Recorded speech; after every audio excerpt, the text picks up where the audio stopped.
Assalamualaikum warahmatullahi wabarakatuh. Saya Putri Widyastuti dari kelas 74 Akuntansi akan mempresentasikan materi akuntansi perkebunan yaitu costing yang meliputi proses costing yaitu teori, proses costing aplikasi di industri perkebunan, proses costing aplikasi di BUMN perkebunan, joint product costing, akuntansi persediaan, dan standar costing. Yang pertama ialah teori dari proses costing. Proses costing adalah suatu metode yang mampu mengidentifikasi berbagai biaya spesifik yang terdapat di dalam komponen biaya produksi untuk setiap proses pengolahan bahan baku menjadi suatu produk matang. Dengan nilai proses costing yang sudah diketahui, maka pihak perusahaan akan lebih mudah dalam mengambil keputusan. Bila diperhatikan dari tujuannya, proses costing memiliki tujuan yang hampir sama dengan job order costing. Keduanya sama-sama bertujuan untuk menghitung biaya per unit produk, termasuk di dalamnya biaya bahan baku, overhead perusahaan, dan juga tenaga kerja. Sedangkan jika diperhatikan dari definisinya, proses costing adalah biaya yang dibebankan pada setiap proses produk. Sementara job order costing adalah suatu cara perhitungan yang dibebankan atas pekerjaan atau order kontrak dari pihak klien. Tujuan utama dari sistem perhitungan biaya berdasarkan proses. Tujuan utama proses costing adalah agar bisa membebankan semua biaya yang sudah terjadi pada departemen, yang mana nantinya biaya tersebut akan diakumulasikan per departemen dan biaya per unitnya akan dihitung dengan membagi antara total biaya dengan unit ekuivalen yang sudah berhasil dibuat. Selain itu, proses costing juga sangat berguna untuk membuat laporan biaya pokok produksi pada setiap produk departemen perusahaan dengan melakukan teknik pengumpulan dan juga pengikhtisaran total biaya yang terjadi pada setiap akhir periode akuntansi. Karakteristik perhitungan proses costing, yang pertama itu unit ekuivalen.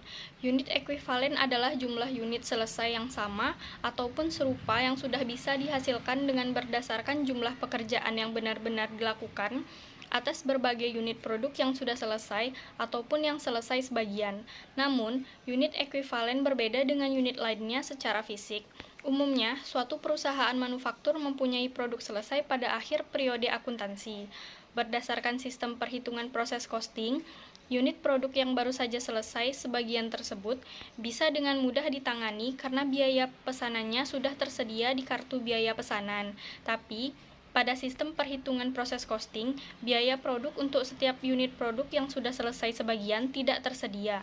Dengan melakukan perhitungan unit yang sudah selesai dan sudah selesai sebagian, maka kita memerlukan cara untuk mengukur jumlah pekerjaan produksi secara tepat yang dilakukan selama periode tersebut. Unit ekuivalen adalah salah satu ukuran yang umum digunakan. Yang kedua, biaya konversi. Karena jumlah tenaga kerja langsung cenderung lebih kecil dalam industri pemrosesan, seperti halnya industri penyulingan minyak, kertas kimia, aluminium, dan farmasi, maka biaya overhead pabrik dan juga biaya tenaga kerja langsung seringkali digabungkan dan disebut dengan biaya konversi agar bisa menghitung unit ekuivalen produksi. Beberapa operasi industri banyak dikenakan biaya konversi yang sama untuk semua produksi. Unit yang setara dengan biaya konversi agar bisa menghasilkan suatu perkalian persentase pesanan yang sudah selesai selama periode dengan jumlah unit yang bekerja. Yang ketiga, bahan baku langsung. Bahan baku langsung bisa ditambahkan pada setiap titik produksi yang berlainan atau secara terus-menerus selama produksi berlangsung. Bila bahan baku yang ditambahkan tersebut menggunakan proporsi yang sama untuk digunakan dalam menghitung unit produk yang setara dengan bahan langsung, maka dengan proporsi biaya konversi. Tapi, jika bahan tersebut ditambahkan sekaligus, maka proporsi yang digunakan dalam perhitungan akan tergantung pada titik proses yang mana bahan yang ditambahkan sudah tercapai. Tahapan dari proses costing yang pertama yaitu analisis persediaan. Tahapan pertama dalam menghitung proses costing adalah dengan menganalisa persediaan dan juga arus biaya persediaan. Pihak perusahaan bisa menentukan biaya setiap proses produksi dengan cara menentukan jumlah persediaan pada awal periode, jumlah yang bisa diselesaikan, dan jumlah persediaan yang tersisa dalam kurun waktu periode akuntansi. Yang kedua, konversi biaya. Tahapan kedua dalam menghitung proses costing adalah dengan cara mengubah setiap persediaan dalam proses pada akhir periode akuntansi menjadi satu unit yang sama. Yang ketiga, hitung biaya yang berlaku. Lalu setelah selesai mengubah persediaan menjadi jumlah yang setara dalam unit yang diproduksi, maka selanjutnya adalah dengan menghitung total biaya. Jumlah ini lalu diterapkan antara persediaan yang sudah selesai dan persediaan yang tersisa dalam proses. Biaya produksi tidak langsung dan langsung ini mencakup biaya persediaan pada periode awal dan juga biaya yang sudah dijumlahkan selama periode tersebut berlangsung. Yang keempat, hitung biaya per unit. Setelah berhasil menghitung seluruh biaya yang terkait dengan proses costing, untuk menghitung persediaan lengkap dan proses, maka selanjutnya adalah menghitung biaya per unit, termasuk di dalamnya unit yang sudah selesai dan setara dengan unit yang sudah selesai pada akhir periode akuntansi berjalan. Yang kelima, tentukan biaya untuk produk yang sudah selesai dan masih setengah proses. Dalam tahap terakhir ini, perusahaan harus bisa memisahkan biaya dengan cara mengalokasikan jumlah yang sesuai pada jumlah produk yang sudah selesai, serta pada persediaan yang dianggap masih dalam proses pada akhir periode akuntansi. Selanjutnya, proses costing aplikasi di industri perkebunan. Dalam industri perkebunan, metode pengumpulan harga pokok produksi terbagi menjadi dua, yaitu harga pokok pesanan atau job order cost method dan metode harga pokok proses, yaitu proses cost method. Metode harga pokok proses merupakan pengumpulan harga pokok produksi yang digunakan perusahaan untuk mengolah produknya secara massal. Di dalam metode ini, biaya produksi dikumpulkan untuk setiap proses selama jangka waktu tertentu, dan harga pokok produksi persatuan dihitung dengan cara membagi total biaya produksi dalam proses tertentu selama waktu yang berkaitan. Perusahaan yang beroperasi secara massal memiliki karakteristik sebagai berikut. Yang pertama, produk yang dihasilkan adalah produk standar. Yang kedua, produk yang dihasilkan dari bulan ke bulan adalah sama. Yang ketiga, kegiatan produksi dimulai dengan diterbitkannya perintah rencana produk standar untuk jangka waktu tertentu. Karakteristik pengumpulan harga pokok produksi dalam metode harga pokok proses adalah sebagai berikut. Yang pertama, biaya produksi dikumpulkan per departemen produksi per periode akuntansi. Yang kedua, harga pokok produksi persatuan dihitung dengan cara membagi total biaya produksi yang dikeluarkan selama periode akuntansi tertentu dengan jumlah satuan produksi yang dihasilkan periode yang bersangkutan. Yang ketiga, produk hilang yang terjadi di akhir proses berakibat menaikkan harga pokok persatuan produk yang ditransfer ke departemen berikut atau ke gudang. Proses costing aplikasi di BUMN perkebunan. Harga pokok produksi merupakan total biaya produksi yang dikeluarkan atau pengorbanan sumber daya ekonomi dalam rangka pembuatan suatu produk, di mana setiap perusahaan mengharapkan laba yang sepantasnya dalam setiap kegiatan memproduksinya. Harga pokok produksi dapat dijadikan sebagai tolak ukur oleh perusahaan untuk menetapkan kebijakan harga pada produknya. Penentuan harga pokok produksi merupakan suatu hal yang sangat penting bagi suatu perusahaan, termasuk bagi perusahaan BUMN. Untuk menentukan harga pokok produksi, ada dua metode yang digunakan, yang biasanya digunakan dalam hal teknis seperti pengambilan keputusan bagi pihak perusahaan, yaitu metode full costing dan metode variable costing. Yang pertama, metode full costing adalah salah satu metode yang digunakan dalam menentukan harga pokok produksi yang digunakan untuk menghitung seluruh biaya overhead pabrik yang sifatnya variabel ataupun tetap, biaya tenaga kerja langsung, dan biaya bahan baku. Yang kedua, metode variable costing adalah metode yang digunakan dalam menentukan harga pokok produksi yang menghitung biaya yang bersifat variabel ke dalam harga pokok produksi yang meliputi biaya tenaga kerja langsung, biaya overhead pabrik, dan biaya bahan baku. Metode harga pokok produksi yang dilakukan oleh perusahaan BUMN dalam hal ini adalah pada PT Perkebunan Nusantara 3 Medan yang bergerak dalam bidang usaha agrobisnis dan agroindustri kelapa sawit dan karet ialah menggunakan metode full costing, di mana biaya yang termasuk dalam perhitungan harga pokok produksi adalah seluruh biaya yang digunakan, yaitu biaya bahan baku, biaya tenaga kerja langsung, dan biaya overhead pabrik yang bersifat variabel dan tetap. Metode full costing lebih baik digunakan daripada metode variable costing karena metode full costing akan membebankan semua biaya overhead pabrik, baik yang bersifat tetap maupun variabel, sehingga metode full costing lebih menguntungkan bagi pihak perusahaan karena akan membebankan semua biaya-biaya yang mempengaruhi proses produksi. Hal ini akan menghasilkan harga pokok produksi yang lebih akurat. Joint product costing. Produk bersama atau joint product adalah dua atau lebih produk yang dihasilkan secara simultan atau melalui dengan proses yang sama hingga titik pisah. Titik pisah adalah titik di mana produk bersama menjadi terpisah dan dapat diidentifikasi. Sebelum titik tersebut, produk-produk tadi masih dalam satu kesatuan yang homogen. Produksi bersifat simultan karena proses produksi menghasilkan seluruh produk tanpa dapat dihindari, akan menyebabkan peningkatan kuantitas dari produk atau produk-produk lainnya. Dalam proses yang sama tersebut dapat menghasilkan dua jenis produk, yaitu yang pertama main product atau produk utama adalah produk dengan nilai lebih tinggi atau lebih besar dan biasanya diproduksi dalam jumlah yang lebih besar dari byproduct.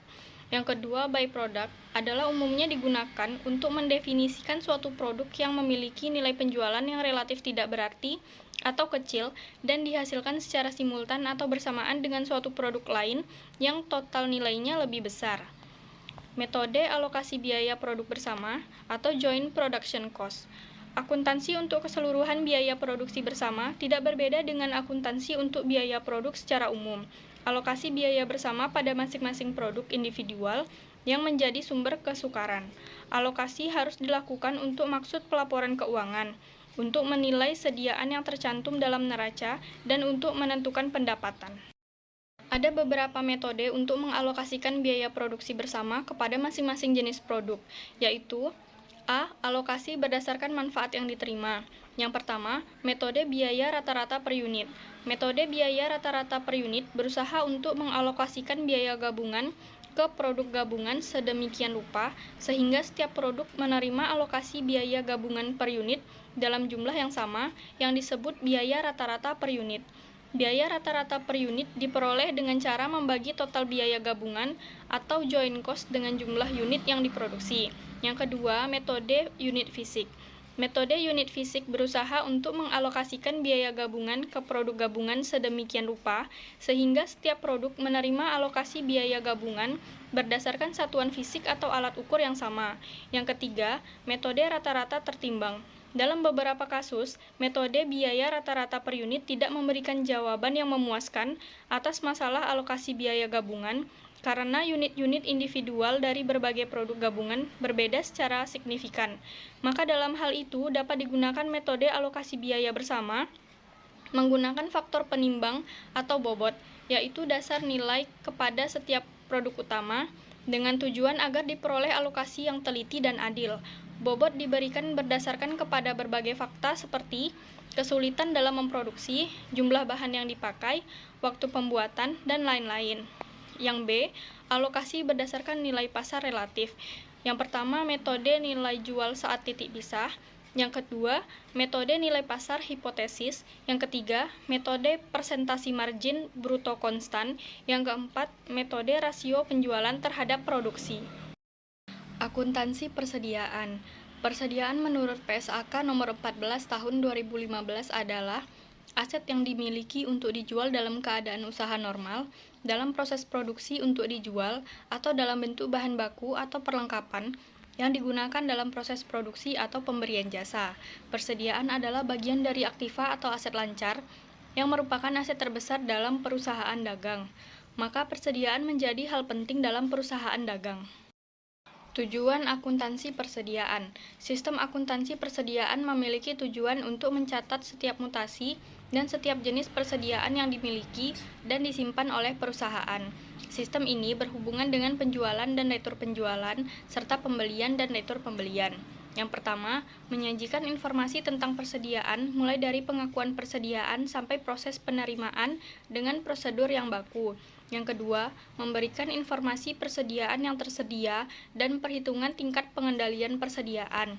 Yang ketiga, sebagai pengendalian persediaan sehingga bisa dilakukan perhitungan persediaan secara ekonomis. Metode pencatatan persediaan terdiri dari metode perpetual dan metode fisik, sedangkan metode penilaian persediaan terdiri dari metode FIFO, metode LIFO, dan average cost atau rata-rata. Persediaan pada laporan keuangan. Di laporan neraca, persediaan dikategorikan dalam aset atau aktiva lancar dan menunjukkan nilai barang yang ada pada akhir periode akuntansi.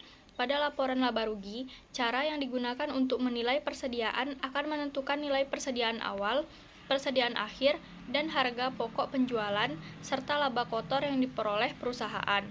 Persediaan barang antara tahun berjalan, tahun sebelumnya, dan tahun yang akan datang saling berkaitan, sehingga bisa memprediksi laba dan rugi yang diperoleh perusahaan, serta posisi keuangannya di waktu sebelumnya, saat ini, dan akan datang. Standar costing. Biaya standar atau standar costing adalah biaya yang telah ditentukan sebelumnya untuk memproduksi satu unit atau sejumlah produk tertentu selama suatu periode tertentu. Biaya standar adalah biaya yang direncanakan untuk suatu produk dalam kondisi operasi saat ini atau yang diantisipasi. Biaya standar mempunyai dua komponen, yaitu yang pertama, physical standar atau standar fisik, quantity standar. Yang kedua, price standar atau standar harga, rate standar. Biaya standar dapat digunakan baik pada metode proses costing maupun job order costing, dan penetapan biaya standar paling tepat untuk diterapkan pada lingkungan pabrik di mana teknologi produksi relatif stabil dan produk yang dihasilkan bersifat homogen di dalam unit akumulasi biaya. Perhitungan biaya standar diterapkan dalam perhitungan biaya berdasarkan proses atau proses costing seperti produsen minyak dan produk kimia, perlengkapan bangunan, baja, dan minuman ringan. Perhitungan biaya standar diterapkan dalam perhitungan biaya berdasarkan pesanan yang menghasilkan unit-unit homogen yang diproduksi dalam batch untuk setiap pesanan seperti produsen radio dan televisi, furniture, produk kertas, dan makanan olahan. Fungsi standar costing atau biaya standar yaitu yang pertama menetapkan anggaran, yang kedua mengendalikan biaya dan mengukur efisiensi operasi, yang ketiga menyederhanakan prosedur perhitungan biaya dan mempercepat laporan biaya, yang keempat pembebanan biaya ke direct material, work in process, dan finished goods, dan yang kelima memberikan dasar penetapan tawaran kontrak dan harga jual.